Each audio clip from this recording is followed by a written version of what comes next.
mutangure mutwibwire mubwire abakunzi ba Holy Mountain TV. Murakoze, nitwa Esayi Tambwe, artiste gospel.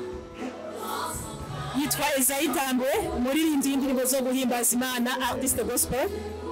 Hari ibikorwa bidasanzwe mwifuza gushyira ku mugaragaro mu minsi iri hafi. Mbega abantu babonye kuri kurakora bino bikorwa usanzwe uhimbaza Imana mu kuririmba kuva kera, ariko bino bikorwa ni bishyashya. Gira icyo bifurije mu gutumira abakunzi bawe tumenye titre ninde n'ikiye kivugo. Bon, uko nabivuze nitwa Esayi Tambwe, ni umu artiste gospel.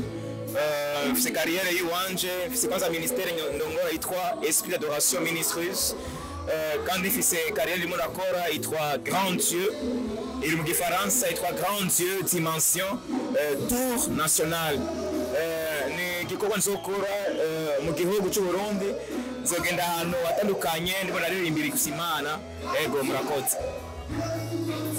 Wari kuba bidasanzwe hazogenda mu bice bitandukanye by'u Burundi guhimbaza Imana kumuradosa mu ntara zitandukanye. Mbega ibikorwa bizotangura ryari kugira ngo abakunzi bawe bitege byinshi bamenye itariki bizotangura, mbega bizohera hehe n'amasana yahe amatarika yahe? Izoba idate ni le 13 avril.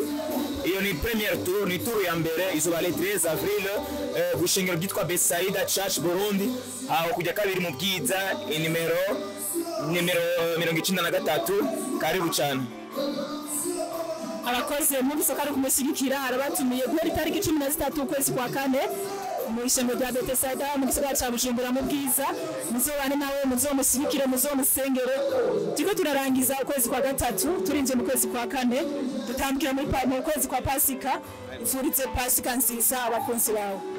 Pasika nziza mwese, Imana ibarinde, Imana ibezagire, muronke byose mukeneye mu buzima, maraheza kiwe.